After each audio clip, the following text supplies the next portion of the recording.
I definitely got to experience firsthand what would happen to my body when I have too much at one time. I was making an entire smoothie, like a full 75 ounces of smoothie, and I was drinking the entire thing first thing in the morning.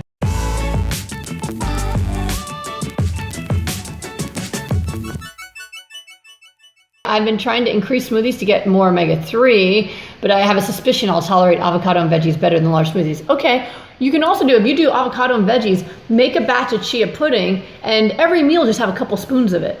You know, so sometimes fats just transit too quickly through their body, even the omega-3. So it might be like a couple bites of smoothie, some broccoli and guacamole, and then you just kind of munch all day. When I first did this, we didn't know about smoothies, so I would take 2 pounds of raw veggies and a giant thing of guacamole to work every day, and I would just sit at my desk and just munch all day.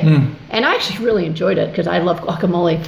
Yeah, that's actually a thing we haven't even talked about. So sometimes your issues are related to just too much too fast when you're consuming. So if you're making an entire batch of smoothie and you've got this like 64 ounces or 70 ounces worth and you're just slamming it down, where you're consuming 2/3 of it all in one shot, that's often way more than your digestive system can handle. Again, your digestive system can only handle so much at one time, so it will excrete any of the excess that it can't digest. And it's not because it doesn't want to, it's just physically more food matter than there is intestines to be able to process it. So sometimes the solution is really simple. You just reduce the portion that you consume at that given amount of time and then increase the frequency at which you consume it, and that can solve the problem.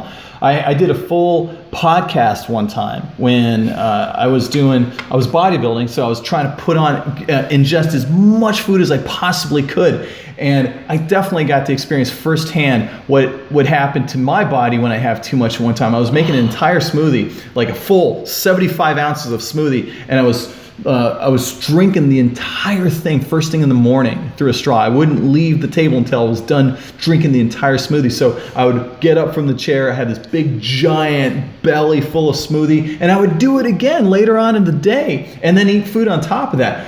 Way more than my digestive system could handle. So what would happen is, a lot of the food would move through the upper part of my intestines, and so all the anaerobic bacteria didn't get a chance to digest all of the food. So now I've got a good handful of undigested food making its way to my colon where all of my aerobic bacteria live. And boy, they were just feasting on all of this undigested smoothie. And my body was just creating the most noxious, disgusting, high volume gas. It was so bad and so big. I mean, it was waking me up at night. You were seeing like birds just drop dead out of the sky. I mean, it was just like a cloud around our house. It was so bad.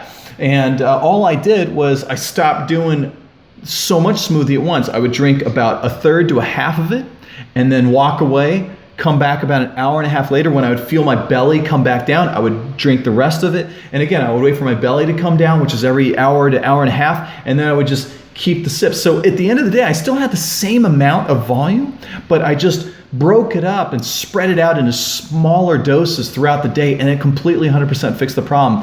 Brooke allowed me to sleep in bed with her again.